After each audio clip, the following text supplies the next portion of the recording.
is Aishani and welcome to Learn English with Zita। यहाँ पे मैं आपको सिखाऊंगी इंग्लिश एक अलग अंदाज से। दोस्तों आपको याद होगा कि हमने एक सीरीज स्टार्ट की थी जिसका नाम था 500 questions and answers in English. तो यहाँ पे मैं आपको इंग्लिश सिखाने वाली हूँ क्वेश्चंस एंड आंसर्स के थ्रू, और आज उसी सीरीज के हम सेकेंड एपिसोड की बात कर रहे हैं। अगर आपने फर्स्ट एपिसोड नहीं देखा हो सो प्लीज़ मैं आपको ऊपर लिंक दे रही हूँ और उसको जाके एक बार देखिए। उसमें मैंने आपसे एक टॉपिक के बारे में बात की है जिसका नाम है ईटिंग हैबिट्स, और ईटिंग हैबिट्स के आज सेकेंड पार्ट में हम लोग आ रहे हैं। सो नाउ मैंने आपको एक असाइनमेंट दिया था जिसमें मैंने आपसे एक क्वेश्चन पूछा था। आई होप आपने उसका आंसर दे दिया हो। अगर आपने नहीं दिया है सो वरी नॉट, यहाँ पे मैं आपको फिर से ये क्वेश्चन दे रही हूँ और इसका जवाब आप अभी मुझे कमेंट सेक्शन में लिख कर बताइए। ये है, do you like ready to cook food or home cooked food. Ready to cook food वो होता है जो आप मार्केट से लाते हैं और इंस्टेंटली वो कुक हो जाता है, यानी इंस्टेंटली वो बन जाता है। बट होम कुक्ड फूड कौन सा होता है? होम कुक्ड फूड वो होता है जिसमें आप एक एक चीज तैयार करते हैं, from chopping the vegetables to cooking it. So आपने आंसर दिया क्या? इसका आंसर ये रहा, I like home cooked food as there is more nutritious value in it। यहाँ पे मैंने आपसे कहा है कि मुझे होम कुक्ड फूड इसलिए पसंद है क्योंकि उसमें बहुत न्यूट्रिशियस वैल्यू होती है। अब मैं आपको एक कॉन्सेप्ट के बारे में आपको यहाँ पे बताती हूँ। I like home cooked food, यहाँ पे am का यूज मैंने नहीं किया है।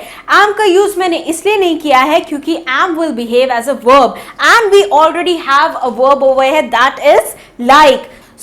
एक क्लॉज में एक साथ दो वर्ब्स बिल्कुल नहीं आ सकते, इसका ध्यान आपको रखना है। तो चलिए चलते हैं अपने अगले क्वेश्चन की तरफ जिसमें मैंने आपसे पूछा है do you take fast food. अब मैंने आपसे ये नहीं कहा do you like fast food, मैंने आपको कहा है कि आप कभी कभी फास्ट फूड खाना पसंद करते हैं। और फास्ट फूड कौन सा होता है जिसमें कंपैरेटिवली ज़्यादा कैलोरीज होती है होम कुक्ड फूड से। सो नाउ इसका आंसर आप मुझे जल्दी से दीजिए नीचे कमेंट सेक्शन में, मैं आपका इंतज़ार कर रही हूँ। और यहाँ पे तब तक हम लोग देखते हैं कि मैंने आपको कैसे इसका आंसर दिया है। यहाँ पे मैंने कहा है yes I sometimes love to savour fast food. I sometimes love to savour. Savour क्या है? सेवर मतलब कि आई एंजॉय ईटिंग। सो मुझे कभी कभी फास्ट फूड खाना बहुत पसंद है। और यहाँ पे सेवर की भी दो स्पेलिंग्स होती है, एक होती है SAVOR जो कि हम लोग US में यूज़ करते हैं, जो कि अमेरिकन स्पेलिंग हो गई, और एक होती है SAVOUR जो हम लोग कॉमनली यूज़ करते हैं, और ये होती है British spelling. So now let's move on towards the next question. और यहाँ पे आपको पता चल ही गया होगा कि मैं किस बारे में बात कर रही हूँ। तो ये है, do you take junk food. क्या आपको जंक फूड पसंद है? चिप्स, बर्गर, पिज्ज़ा, फ्राइज, ये सब किस कैटेगरी में आते हैं? जंक फूड में। जंक फूड किसे नहीं पसंद? जंक फूड मुझे भी पसंद है, और जिसको नहीं पसंद होगा वो अपनी ज़िंदगी नहीं जी पा रहा है। सो नाउ इसका आंसर भी हम लोग देखते हैं, बट उससे पहले आपको मुझे इसका आंसर कहाँ देना है? नीचे कमेंट सेक्शन में। सो जल्दी से जाइए और नीचे कमेंट सेक्शन में अपना आंसर मुझे दीजिए। मैं आपको अपना आंसर बता देती हूँ। No I avoid junk food. इसमें आप ध्यान से देखिए कि मैंने पहली लाइन में आई के साथ एम नहीं यूज किया है, मैंने यहाँ पे लिखा है आई अवॉइड जंक फूड। फिर से ऐसा मैंने क्यों किया है? क्योंकि अवॉइड ऑलरेडी वर्ब की तरह यूज हो रहा है, दूसरा वर्ब यहाँ पे नहीं आएगा। एक क्लॉज में दो वर्ब्स कभी नहीं, इसलिए यहाँ पे ऐसे सेंटेंस की फॉर्मेशन हुई है। अब नीचे देखते हैं, आई am very conscious about calories in my food. और सबको पता है जंक फूड में कितनी ज़्यादा कैलोरीज होती है और उसकी न्यूट्रिशियस वैल्यू बहुत ही कम होती है, इसलिए यहाँ पे मैंने ऐसे सेंटेंस फॉर्म कर दिया है। और यहाँ पे अगर आप ध्यान से देखें तो मैंने am का यूज किया है, और क्यों किया है? क्योंकि I के आगे कोई भी वर्ब नहीं है। और ये कौन सा टेंस हुआ? This is simple present tense, और सिंपल प्रेजेंट टेंस में हम लोग इस MR का यूज तब करते हैं जब कोई भी वर्ब प्रेजेंट नहीं हो। वेरी इज एन एडवर्ब, और हमने am का यूज किया है as a verb. So I am very conscious about calories in my food. ये तो हो गया इसका आंसर। नेक्स्ट क्वेश्चन की तरफ हम लोग बढ़ते हैं। ओहो हो, सो मैंने आपसे यहाँ पे क्या पूछा है, do you take spicy and greasy food? क्या आपको तला हुआ भोजन पसंद है? तो मैंने आपको यहाँ पे स्पाइसी पिछली बार बताया था। स्पाइसी मैंने किसके साथ यूज किया था, कौन सा नाउन लगाया था मैंने? यस, मैंने कहा था स्पाइसी सांभर, और वो मैंने कौन से क्वेश्चन के लिए कहा था? फेवरेट डिश वाले क्वेश्चन के लिए। सो अगर आपने वो वीडियो नहीं देखी तो तुरंत जाइए और उस वीडियो को भी एक बार देखिए। यहाँ पे मैंने स्पाइसी और ग्रीसी किसकी विशेषता बताने के लिए यूज किया है? फूड की। That means spicy and greasy are adjectives and food is a noun. तो ये तो हो गया हमारा कॉन्सेप्ट। और अरे, क्या आपने अभी तक कमेंट सेक्शन में जवाब नहीं लिखा अपना? तुरंत जाइए और लिखिए, क्योंकि मैं इसका आंसर आपको देने वाली हूं। और इसका आंसर है समटाइम्स। याद रखिएगा, समटाइम्स। मैंने आपको पिछली वीडियो में क्या बताया था? समटाइम अलग अलग भी यूज होता है, बट उसका मतलब अलग होता है। यहां पे समटाइम्स मतलब कभी कभी। Now let's see it. Sometimes when I eat out, I love to eat spicy and greasy food. जब मैं बाहर जाती हूँ तो मुझे स्पाइसी और ग्रीसी फूड बहुत पसंद है। तो ये तो हो गया मेरा आंसर। क्या आपने अपना आंसर दिया? जल्दी से दीजिएगा मुझे कमेंट सेक्शन में। और भाई ये भी तो देखिए जरा, भाई मेरे मुंह में तो पानी आ रहा है। इसको क्या कहते हैं? मेरे मुंह में तो पानी आ रहा है। जल्दी से जाइए और कमेंट सेक्शन में लिखिए। मैं आपको फिर से बाद में बताऊंगी कि इसको इंग्लिश में क्या कहते हैं, क्योंकि ऐसा बहुत बार आएगा कि मेरे मुंह में पानी आएगा। So now let's move on towards the next question. और नेक्स्ट क्वेश्चन में मैं आपसे पूछ रही हूँ, which is your favourite eating joint in your city? Eating joint का मतलब कि आप कौन से रेस्टोरेंट में जाना पसंद करते हैं, आप कौन से कैफे में जाना पसंद करते हैं, तो वो आपकी अपनी चॉइस होगी। इसीलिए मैंने यहाँ पे विच का इस्तेमाल किया है। मैंने अपनी पिछली वीडियो में आपको बताया था विच एंड व्हाट में क्या डिफरेंस है। जाके जरा उस वीडियो को भी देखिए कि मैंने आपको किस डिफरेंस के बारे में बताया था। इसका आंसर अभी तक आपने दे दिया होगा कमेंट सेक्शन में, आई होप। अगर नहीं दिया तो तुरंत जाइए, क्योंकि मेरा आंसर आ गया है।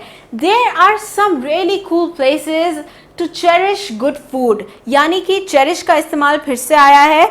जैसे मैंने सेवर का इस्तेमाल किया था, वैसे ही चेरिश का भी इस्तेमाल कर सकते हैं। चेरिश का भी मतलब यही हुआ, आई एंजॉय ईटिंग। इसका मतलब ये हुआ। और अब आगे देख लेते हैं। My favourite eating point is खाना खजाना। आप अपने फेवरेट ईटिंग पॉइंट की बात कर सकते हैं, आप अपना फेवरेट ईटिंग जॉइंट बता सकते हैं। ये तो था मेरा। Now let's move on towards the next question. Next question में मैं आपसे पूछती हूँ, Are you a foodie? क्या आपको खाना ट्राई करना, अलग अलग वेराइटीज का पसंद है? तो इसका आंसर भी आप मुझे नीचे कमेंट सेक्शन में जल्दी से दीजिए। तब तक के लिए ये रहा मेरा आंसर। अब भाई पिक्चर को देख के तो फिर से पानी आ गया। आपने अभी तक लिखा क्या कि उसका मतलब क्या हुआ? पानी आने का मतलब होता है आई एम ड्रूलिंग, मेरे मुंह में बहुत पानी आ रहा है। तो इसका आंसर भी देख लेते हैं हम लोग, जो मैंने आपसे क्वेश्चन पूछा। Yes, I am. अब यहाँ पे मैंने ये नहीं लिखा आई एम अ फूडी, ये भी एक तरीका होता है आंसर देने का। This is a smart method to. यहाँ पे मैंने आपको तुरंत कह दिया कि यस कॉमा आई एम, तो ये अंडरस्टूड होता है कि आप एक फूडी है। Now let's move on. और मैंने आपको अगले सेंटेंस में कहा है, I love to eat different varieties of food. मुझे अलग अलग वेराइटीज फूड की बहुत पसंद है। ये हो गया इसका आंसर।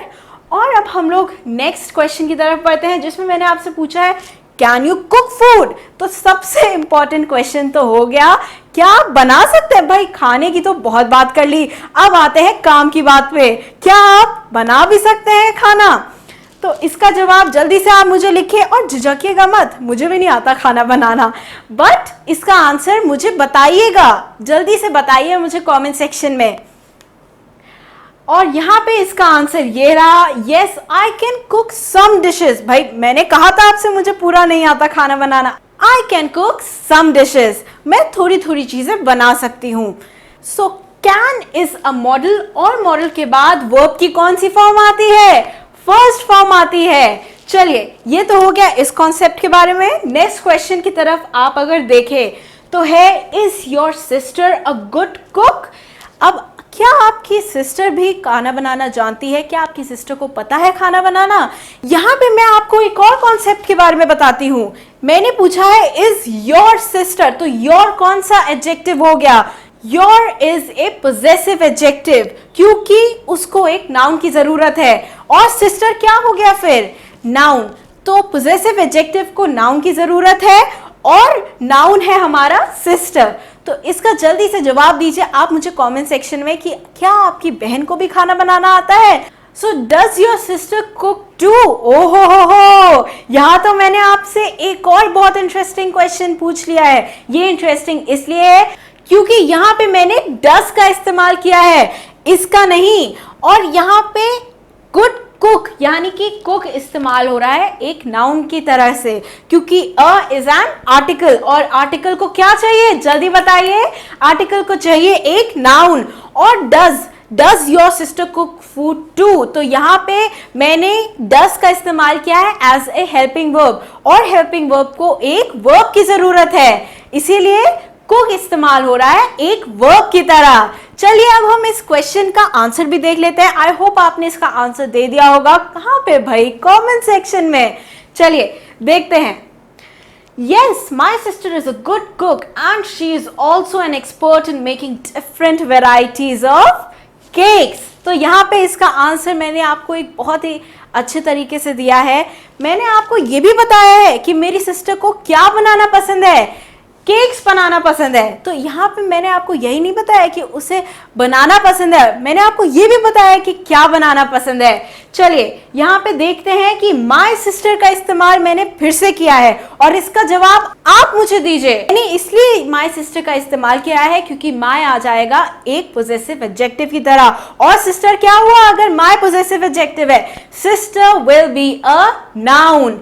चलिए और अब हम लोग चलते हैं अपने असाइनमेंट की तरफ, और असाइनमेंट का जवाब आपको मुझे कमेंट सेक्शन में देना है। इसका जवाब आपको बिल्कुल ध्यान से देना है, और असाइनमेंट है ये।